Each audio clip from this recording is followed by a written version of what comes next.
Hi folks, I'm Richard Friedman and welcome to my political cartoon countdown for January 13th, 2022. Every week or so we get together and we do the countdown based on my political cartoons on Twitter and their popularity in terms of impressions. And this week I have 6 cartoons to show you. And before we get started, I always like to tell a little bit about myself. I was a math teacher for many years, mainly taught Algebra 1 and geometry, and retired and started doing cartoons as a hobby and got into writing books. And I have this will be coming up pretty soon will be my 6th or 7th, I lost track already. I think my 6th book, it could be my 7th. It's been so many books. And I'd like you to consider it. I'll let you know when it comes out in a week or so. So I'm working on that, getting that together. And in the meantime, I'd like to show you, I always like to do a flashback of the cartoons from way back. This is a cartoon, an appropriate cartoon that I picked out from a year ago, since Kevin McCarthy now is in the news pretty much for his inaction in terms of appearing before the select committee investigating the January 6th Capitol riot. He don't want no part of that now, So he keeps singing different tunes, and now he's singing the tune that he don't want a part of it. So I just heard him say that he feels that the blame has to be spread around to some of the people who didn't secure the Capitol the way it should have been secured. It was ill-prepared, quote, I think he said ill-prepared, and that has to be taken, also investigated in the same light, So he's trying to kind of dilute the mix there, So what I'm saying here is that he's saying he's putting partial blame on the lack of Capitol security. Now, if you use that analogy, I was thinking to myself on the way over here, well, suppose the people at Pearl Harbor said, when they bombed Pearl Harbor, right? Suppose they said, well, we can't blame it on the Japanese because we should have had a lot of we didn't have our aircraft carriers there. If we had our aircraft carriers, we would have had the planes. We could have launched airplanes, and we could have shut those Japs down before they did too much damage. So the blame has to go around. We should not mess with the Japanese because we have to look at the fact, why wasn't the aircraft carriers there at Pearl Harbor on December 6th, 1941, a day that will live for infamy, according from Franklin Delano Roosevelt.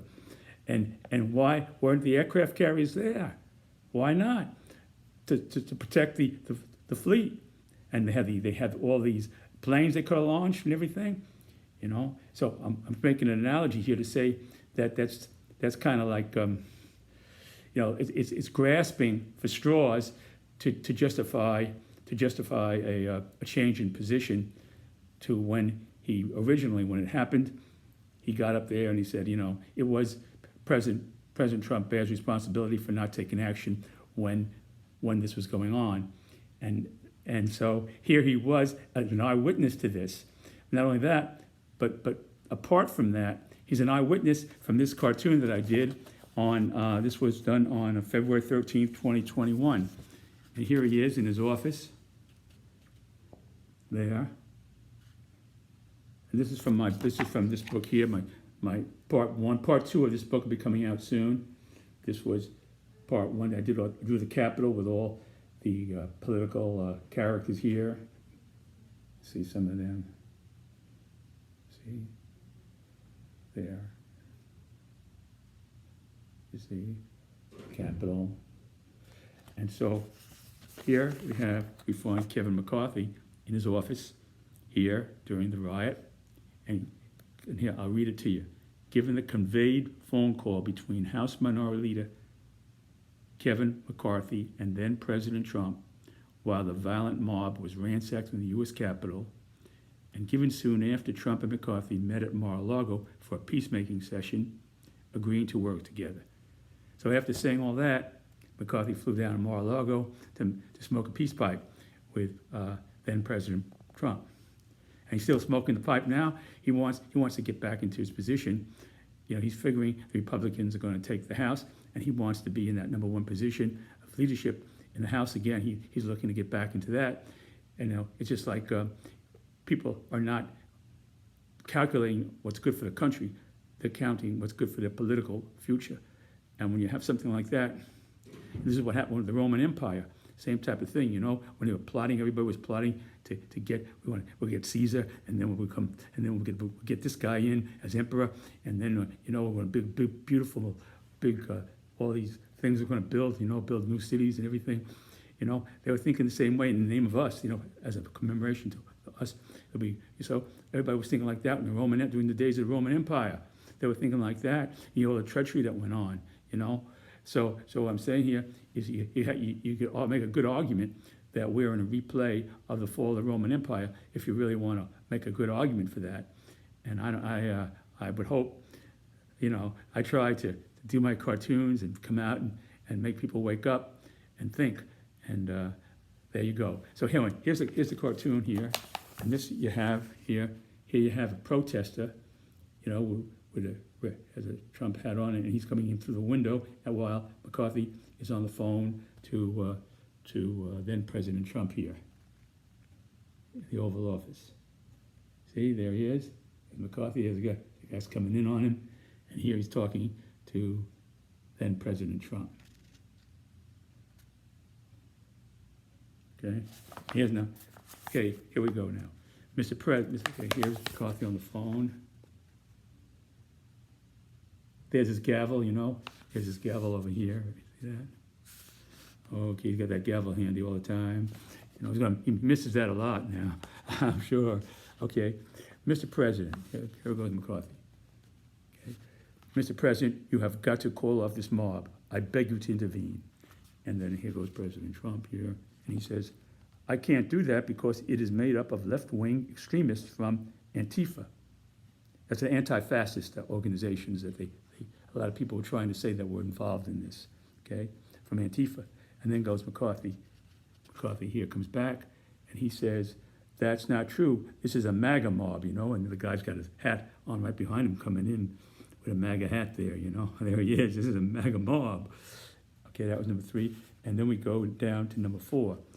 And then President Trump retorts, well, Kevin, I guess these people are more upset about the election than you are. He actually, word for word, I guess these people are more upset about the election than you are, And then we go down, that was number 4. Then we go here to number 5. Here we go, McCarthy's getting desperate now. He's getting desperate here, number 5. And he says, the rioters are breaking into my office through the windows. Who the F ... do you think you are talking to? I'm right here, it's happening. And then there goes President Trump, retorts here, and he says, who the bigger F ... do you think you are talking to? And then McCarthy shrivels a little bit, backs away, here he goes. There goes McCarthy backing away from against President Trump. Mr. President, everything is going to be fine. I'm just a little bit upset right now. See you soon. Hope to. Bye. See you at Mar-a-Lago. So there you have it. That's a flashback from February 13th, 2021. I did this cartoon then. It happened January 6th, but all this was going on, and this was coming out. So this was, in a sense, a flashback then to January 6th, done on February 13th, 2021. Not to confuse anybody. There it is.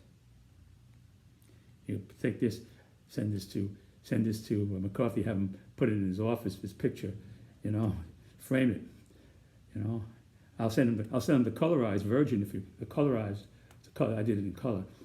You had all the red flag and the blue, and you had the red hat and everything. So he'd have a nice portrait to hang up in his office there, Bring back nice memories. Okay. Thanks for the memories. That's from Bob Hope. Okay. And then here we have here. This was my 2020 book. This was a complete book that I did for the year 2020. Okay. There. I don't want to get into too much time now. Yeah, if those people my age bracket would remember Jack Benny, I brought Jack Benny into the picture here. I brought Jack Benny in for a joke. Remember Jack Benny, was people my age up there. There was Nancy Pelosi. Okay, just to point out a few things here.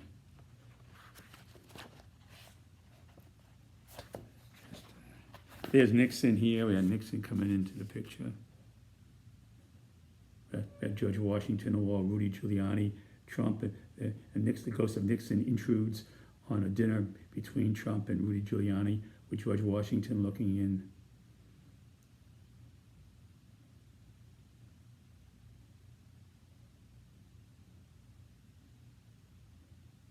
Okay, all right, that's so much for the flashback. Let's get started on the cartoon countdown, political cartoon countdown. We got 6 cartoons, starting off with number 6, numero 6 de la semana, number 6 of the week. Yeah, here we go back, here we got Rudy again, having a dream. Okay. Rudy Giuliani, former President Trump personal attorney, up to January 6th, dream of last-ditch trial by combat. Up to the head of the riot, Rudy was yelling out up there near the Capitol. He was saying, "Let's have trial by combat." He's talking going back to the Roman Empire. When you put the gladiators into the Colosseum. Maybe we should build a Colosseum, another Colosseum where we could put in have people fighting each other and see which side is right. Build a Colosseum, an ancient Colosseum, replica of the ancient Colosseum they have in Rome. We could put it up here in Washington so people can be entertained and we can get justice that way. That's what we're coming down to. We talk like that. Rudy Giuliani, former President Trump personal attorney, up to January 6th dream of last-ditch trial by combat to block then Vice President Mike Pence from certifying Joe Biden's victory in the early morning hours of January 7th. So this is the next day in the morning when they came back. After all that, they walked into a messy place. Must have been disastrous to walk in there after all that. And they got down, and there was people, they went ahead about their business of ratifying the victory of President Joe Biden at that time. So they did their job, and Mike Pence, I guess you could say he was the reluctant hero. Mike Pence was the reluctant hero. That's how you have to categorize. I would categorize him like that. Okay, so anyway, but then Vice President Mike Pence from certifying Joe Biden's victory in the early morning hours of January 7th. His dream following the House January 6th Select Committee indicating it is seeking information from him. So now that the committee is turning its one information from Rudy Giuliani. I mean, he implicated himself when he says stuff like that, and he expects not to be involved. I mean, he put himself in knee deep, more than knee deep, up to here, with that kind of remark. Let's have trial by combat. I mean, what is this? Is America we're gonna have trial by combat? Like I said, going back to the Roman Colosseum. So anyway, okay. So here we have it. This is a cartoon here. Here's Rudy's having a dream. Here he is. He's sleeping and he's dreaming this, because it triggered the dream because he's thinking now he's going to have to testify. Maybe he won't testify, but he's going to have it's going to be another pain in the ass because he has a lot of other stuff going on, a lot of litigation. So it's going to be another pain in the ass that he's going to have to fight. Let's put it that way. Okay, there he is. He's sleeping here, dreaming this business. You see his hand is up. He's raising his hand like he's raising the sword. And he has the sword. So he's dreaming that. There goes the hand going up, and there goes the sword going up. Okay? And there's the Capitol in the background. Okay? Birds flying over the Capitol. There's the American flag. There's Rudy having a dream with the sword. Okay, now here we go. Here we are. Now here he is. He's outside. And this is in the early morning hours. This is maybe 2-3 o'clock in the morning hours, and Pence is in there just about to ratify. They all went back in, and they're going to ratify it. And Pence is about to sign the ratifying of Joe Biden, then Joe Biden becoming ratified to be president of the United States. The certification with the electoral votes and stuff. Okay, so here we have Mike. You have Rudy yelling out to Mike inside the Capitol there. Mike, before you ratify that fraud election, let's have trial by combat. here's your sword. It's waiting for you. So he's picking out the sword for him, and here he's got his sword, and here's the sword. Here's his sword here. He's calling out to Mike Pence to come out and grab the sword and challenge him to a duel. Okay, and he has his sword ready, and here's his sword. Okay, and here's his sword, and here's the one he's offering to Mike Pence. Mike Pence is in here. Okay, the Capitol about to ratify. Okay, let's have trial by count. Here's your sword. It's waiting for you. And then here goes number 2. And here he says, here comes Mike Pence calling out. He says, Rudy, I've already been through trial by combat. They wanted to hang me. You all saw that. We all saw that a million times already. Okay? And then here's the punchline. Here, when Rudy says back, before ratifying that, President Trump says, for America, you need a second trial. So he needs a second trial of combat, which is to challenge him to a duel, to avoid the head of ratifying the election. Okay, there you have it. Okay, you have Rudy offering the sword, Rudys Dream. Pence is calling out in there from the Capitol, about to sign it, and that was the cartoon here. So there you go. Father, I ask you, are we heading back to the days of the Roman Empire? I sure hope not, but it sure has a lot of the symptoms. Put it that way, okay? Now here are like the here we have Senate Mansion and Cinema driving in this 1920s bootleg truck, and I drew an analogy here to the days in the 1920s. If those people are old enough to remember the Untouchables, remember Frank Nitti and all that, and the Dutchman, nobody ever outwits the Dutchman. I remember the Dutchman. I remember all those characters that we used to watch on the Untouchables with Elliot Ness. That was played by Robert Stack, the late Robert Stack. I remember that. I even remember the introduction to it. Dun, dun, dun. It was a tremendous show, tremendous. So here you have here. Senators, this is what to take off on here. So Senators Joe Manchin and Christian Sinema portrayed as the greatest partnership since the 1920s Prohibition. Well, then they used to go into partnerships, and they used to bootleg, and they used to make drinks. Everybody would get together, and they form a partnership, and because during Prohibition, alcohol was outlawed. You couldn't drink alcohol legally, so they had speakeasies where they used to go 3 flights below the street level, in New York. Three floors down in a basement somewhere, hidden behind a whole bunch of doors, and they open up a room there, and they call it a speakeasy, where they would serve liquor and beverages and carry on and have a great time.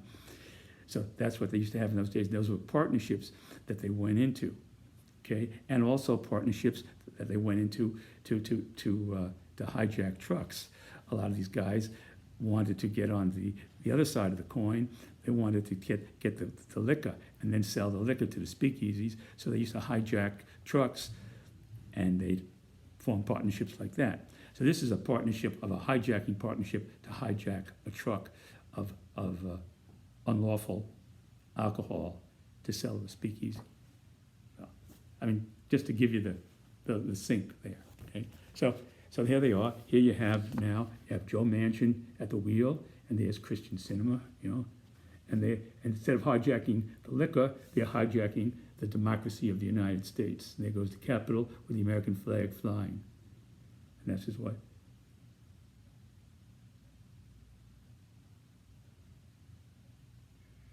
Okay, there. I heard Christian Sinema just a while ago saying, well, we won't be able to unify the country by doing this. We won't be able to be stabilized. It'll break our stability. You're not going to have a country. How could you have a stabilized something when you have stabilized nothing?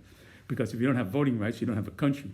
So she's worrying about the stability of the country, because one party will be able to shift, come in and do this and do that, and there'll be no stability here. You need a filibuster to keep stability. But this is just a one-time deal where they're asking for a suspension. They're not asking to do away with it completely. Just a one-time suspension to preserve democracy. and then you could put it back, you go back the way it was before. But she said, oh no, even if you do that, our democracy, it'll jeopardize democracy, it'll jeopardize unity. She's not saying democracy, she doesn't use the word democracy, she used the word unity. It'll jeopardize unity. But how can you have a unified nothing? If you don't have a country, what is there to be unified for? Because you don't have a country if people don't feel confident in voting, and the people who are against, say it was crooked all along, are still going to be saying it was crooked. And only difference is that the people who used to feel confident in the system, and when they see the people that they voted for not elected because of some guy walking in with his big cigar, and then says, well, I don't think this is good too, this is good.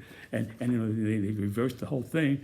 And then you've got nobody in their party that they elected that doesn't get elected, and they have a whole thing. And then those people, the real stabilized people, then they don't want to lose faith. So everybody loses faith in the system. You don't have a country no more.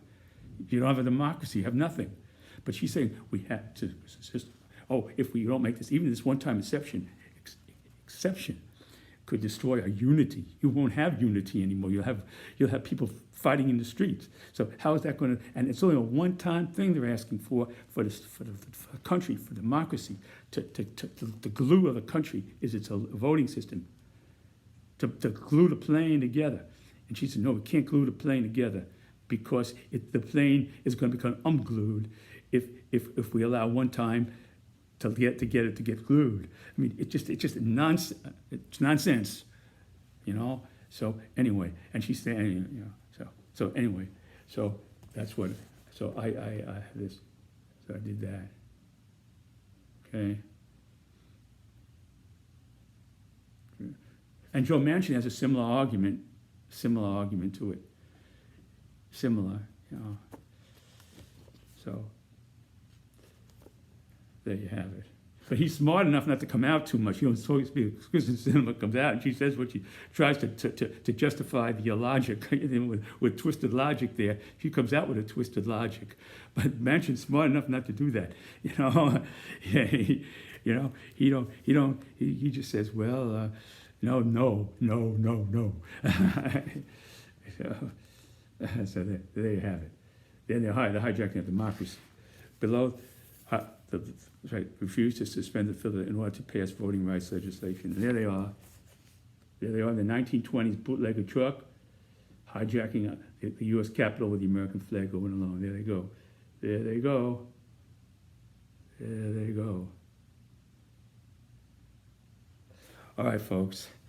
Let's get to the next one here.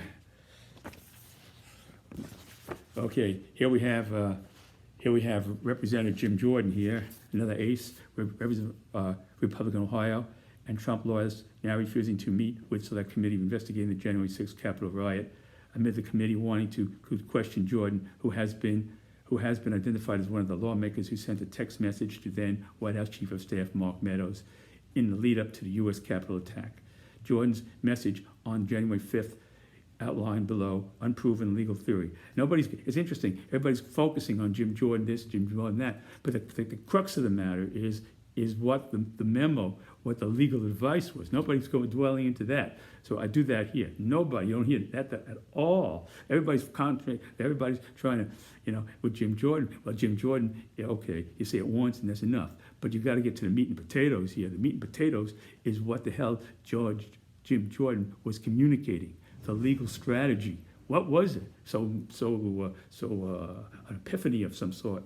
So here's the epiphany of what it was. So I'm giving you to that right now. Okay, legal theory. That's convinced then Vice President, they were trying to convince Mike Pence to change the count of the electoral ballots. Okay, that was before the duel. They were still having hopes that Mike Pence could be his head could be twisted a little bit. So here we go. So here's what he did, and here he is. Texting, okay, he's on his cell phone texting. This is what he's texting to Mark Meadows, White House Chief of Staff, in order to convince Meadows to convince Pence to not ratify Joe Biden as the victor in the election, not to ratify Joe Biden's victory. Okay, this was the legal strategy that Jordan. This is word for word. I got this right out. Okay, I didn't make this up. He's got thumbs up there. There he is texting. That's Jim Jordan texting the brilliant legal strategy, the epiphany. Okay, here it is. In accordance with Founding Father Alexander Hamilton from his writing in Federalist Number 78, no legislative act contrary to the Constitution can be valid. No legislative act contrary to the Constitution can be valid. And any unconstitutional statute is not a law at all. Following this rationale, an unconstitutionally appointed elector, like an unconstitutionally enacted statute, is no elector at all. This truth was reinforced in the 1915 decision in Hubbard versus Lowe. So here's Alexander Hamilton, and he's here. He's coming back. He tweets back his response, Alexander Hamilton. Okay. And here's his response. And the decision in the Hubbard versus Lowe. So Jordan. So then Hamilton goes to Jordan. Jordan, that's not Hubbard. That's rhubarb. Rhubarb is like it's an expression. There's a bunch of rhubarb, That's like a bunch of BS. Okay, that's rhubarb. More than I could ever grow on my farm of 35 acres from 1800 to 1882. So he's expressing his view using his name, you see? The Founding Father Alexander from his writing in Federalist Number 78. So they hijacked Alexander Hamilton's rule and twisted it all up. They hijack, like they're hijacking they're hijacking the American democracy. Now they're hijacking Alexander Hamilton, his Federalist Number 78 article. He said he had nothing to do with electors, but they're bringing that in.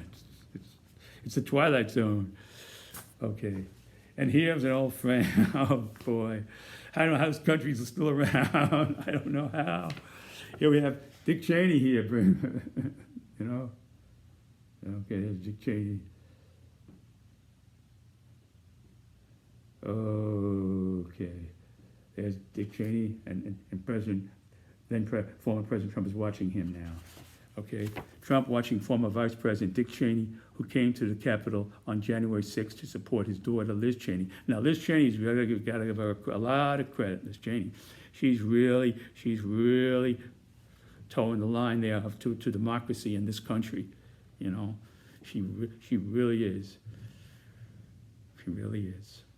Okay, now to support his daughter Liz Cheney and to mark the day, given Liz is the vice chair of the Select House Committee investigating the January 6th Capitol attack, and the former vice president was loudly criticized by Democrats for being an architect of the Iraq War. Well, Cheney was an architect of the Iraq War. He took that very personally on 9/11. He had to go downstairs into his bunker, and he couldn't get it, and he had to drink his beer there, for a long time. All right. So anyway, but I'll tell you one thing for Dick Cheney. He was a good Secretary of Defense. I remember when under George W. Bush, when Dick Cheney was the Secretary of Defense, and we went into Kuwait, and he had everything planned out. And I looked at him for the first time. I saw him. I said, "This is a man who could be president someday." He projected American might and American justice in a very, very articulate way, and he sounded very something. I guess 9/11 had an impact on him, to say the least. So anyway, here we go. So, the Iraq War. Given then President Donald Trump revived his false claim from the 2016 presidential election, his inaccurate insistence that he opposed the 2003 invasion of Iraq. So now former President Trump. Here's watching Cheney, and he's going to come down on Cheney, but especially saying Liz is doing a hell of a job, which she is. But in the process, she's saying negative things. She's downgrading. I don't use the word. She's putting she's putting President Trump statements to the truth test, and it's failing the test. Let's put it that way. She's adamant about bringing the truth out. Okay, she's adamant about that, and she doesn't care if President Trump, his feelings are hurt. Liz Cheney is on a mission to get to the truth and to protect our democracy, and that's something President Trump is not for that type of position. That if it happens to be against him, if something comes out against him, that's very bad. Because what so that's what it comes down to here. So what's good for President Trump is good for America. That's he sees himself as the personification of America of some sort, in some way, shape, or form. So anyway, so here we go. So now he's going to criticize Cheney for saying Liz is doing a hell of a job. There go the Cheney warmongers, warmongering fools. So he did call Liz Cheney a warmonger. If you read about the history of Donald Trump, the third person here, the history. Back in 2003, I said that President George W. Bush has either got to do something or not do something. So President Trump said that he basically was against the Iraq War, but he was really non-committal about it at that point. He didn't come out really against it or not from everything I've read. Here he is saying that I said that George W. Bush has either got to do something or not do something. That's pretty neutral. Either go or stop. I mean, reverse or drive. So that's what he's saying here. Either go reverse or drive. So it's not committed to say we got to get out. So that's what he's saying. Even though I wasn't an expert then, so I wasn't an expert. So I have a very good instinct about things. Very good instincts. So this is the reality of what he said. And then he said, I was against former President Trump said, I was against the war for going into Iraq. So there you have the departure from his words, from what he's saying that he said. Okay, so there you go. There's Mar-a-Lago, beautiful place. You can see that. There's no question about that. Mar-a-Lago is beautiful there. I don't think I'll see the place. I don't think I'm going to get invited anytime soon, But it's nice it's fun to draw pictures of it. Yeah, okay. There. Okay, get that Mar-a-Lago in there. The water right running past the main building. Okay. We're gonna coming on me. I know. Okay. Here is Lindsey Graham. You can't leave. Here we got Lindsey. Senator Lindsey Graham, Republican, South Carolina, just after January 6th Capitol riots, singing his lyrics to the Beatles' 1968 song Revolution. What I did was, with this, I went ahead and because Lindsey said, after the January 6th Capitol riot, he got up in front of lawmakers, and he in the Capitol, and he spoke out against postponing the election. We have to go through with the election, okay? And he said, count me out. Enough is enough. Count me out. He's had it. Enough is enough. So now you find him coming back in, stronger supporter of former President Trump than ever, The fact is they didn't even subpoena him because they know they have as good a chance, as I said before, of getting talk from the Statue of Liberty than they do from Lindsey Graham, towing the Statue of Liberty up there into Washington and getting something out of the Statue of Liberty that they get out of Lindsey Graham. So anyway, here we have count me out, enough is enough, but now positioning himself as a leader of the pro-Trump wing of the Republican Party, accusing President Joe Biden of being political, of speaking politically in moments after Biden concluded his January 6th speech to the nation. The anniversary of January 6th, he made an eloquent speech. He made a good speech. President Joe Biden did a very good speech that day, okay? And I think he spoke well about having to defend this country against people who are taking away the rights of voters to vote. I think he did a very good job about it. He could have gotten in there sooner, and I have to, I wrote him a letter about that a long time ago. I said, you're going to miss the boat, and then you're going to wish you did it before. And this is the turkey right here. This is the turkey. But I did the best I can. I read back the president a letter telling him to go for voting rights. Did that, and well, there you go. So anyway, so we are where we are, and we have to get behind the President of the United States. That's the way I feel about it. And those people who didn't show up, who had created things, they didn't do this country any service by not being there, I don't think, to his speech the other day. Well, look, everybody has a right to do what they think is right for them. But anyway, so here we have it. Okay, now Lindsey Graham, so what I did here, I took the Beatles song, Revolution, and I said, Lindsey said, got up there, and he said, you count me out, enough is enough. You could count me out. And then it clicked, the Revolution, Beatles.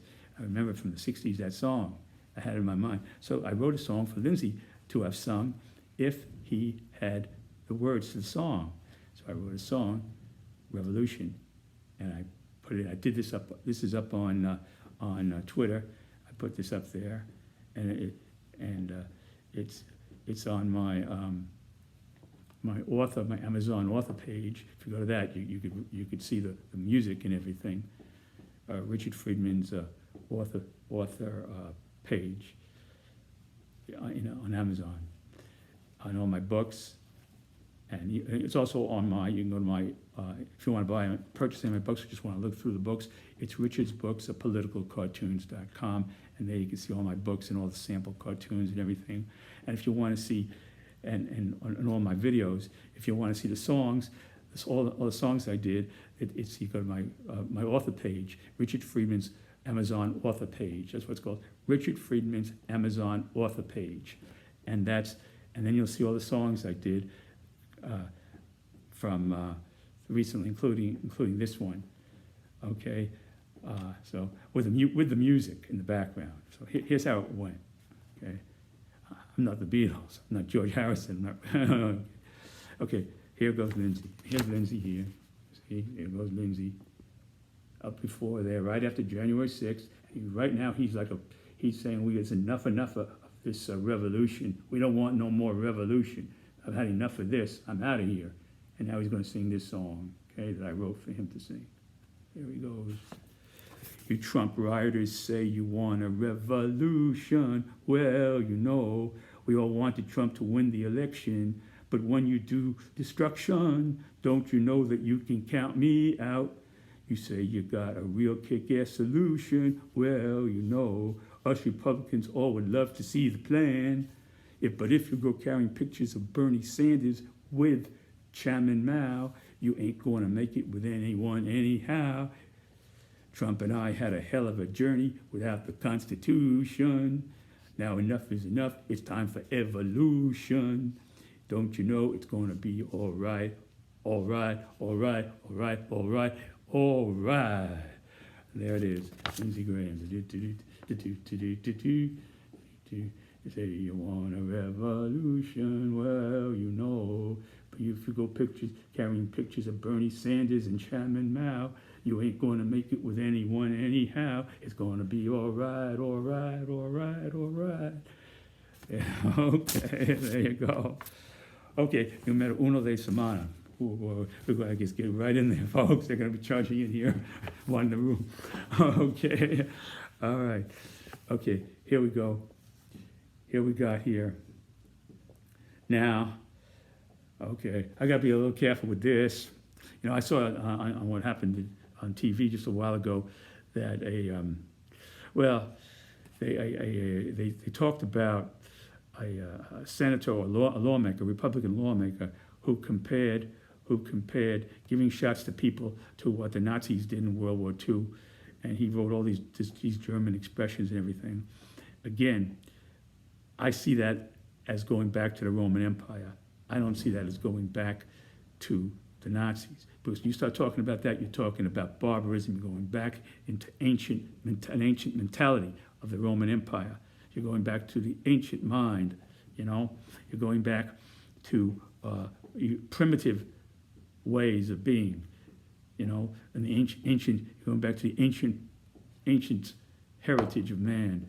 You're going back to the primitive style, where we saw those movies with the gladiators fighting in the arenas, and we saw the plotting of Caesar and Mark Antony, and we saw all those things happening. So we and Brutus, and so we saw all this stuff, Caligula, and the guy who played his fiddle, Nero, who plays fiddle while Roman burns. That may not be true. It's a legend, but Nero was not. He was no Franklin Delano Roosevelt. Nero, we're sure of that. So you had Caligula, Nero, and all those characters. So this is what. So when I hear that and I hear about the not, what clicks in my mind goes back to the Roman Empire. That's how it. So anyway, so here we got here, Trump. This is Hawley here. I drew a picture of him at the Capitol that day. There's the Capitol in the background where he raised his hand to the rioters when he was walking by there. He raised his hand, and then the Capitol's in the background. That's Josh Hawley, Republican representative. Josh Hawley, senator. I think he's a senator. Senator Josh Hawley. Excuse me, Senator Josh Hawley, Republican senator. Okay, he's from Missouri. Okay. Now here he is watching on TV. Here's what's going on here. Trump lawyers and U.S. Senator Josh Hawley, Republican, Missouri, pictured below raising his fist to the pro-Trump mob at the Capitol on last January 6th. I just said that. Now watches news that former President Donald Trump has canceled his one-year anniversary of the January 6th attack news conference at Mar-a-Lago. So he's kind of pissed off that Trump had canceled this January 6th anniversary Mar-a-Lago spectacle, to commemorate January 6th in some way, shape, or form. So he's heartbroken that he won't be there, and he bought a brand new brown suit, a Trump brown suit, to be there for that occasion. You see, and now he's going to have to exchange it. He bought it from the Men's Warehouse, so he has to take it back to the Men's Warehouse where he bought this brown suit, Trump brown suit. The warehouse used to sell Trump suits, so he got the last one off the rack. He got the last Trump suit. Remember those days when if you remember, Macy's stopped selling. But then he was running for president. Macy's stopped. He said something, and Macy's didn't like, and they pulled all his suits from the racks at Macy's. This is going way back into 2016 when he was running then. So Macy's pulled all his suits. The Men's Warehouse kept his suits. So Josh Hawley got the last suit left from 2016, the last brown suit, the last Trump brown suit. That was his brand, Trump suits. Remember, So anyway, so now here, so he's watching this happening, that they're canceling, that the former President Trump has canceled. He's canceled the get together to commemorate the January 6th at Mar-a-Lago, the news conference he was going to give. Okay, and he was probably going to be there, for the festivities. So there we go. There he is. That's his Trump brown suit.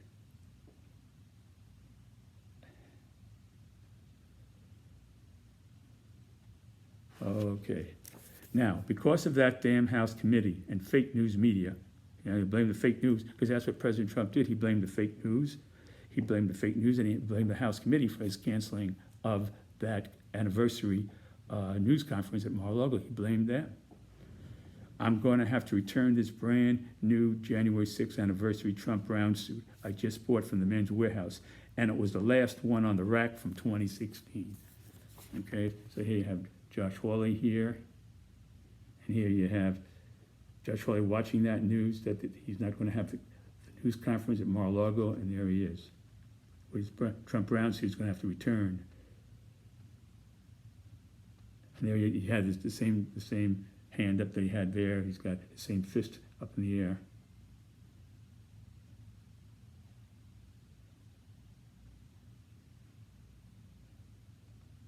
Okay, folks, I want to thank you very much for watching my political cartoon countdown for this week, and I wish you all the best of everything for the year, this new year coming up, 2022, and God bless you. God bless America. I look forward to seeing you again, folks. Take care. See you soon. Bye.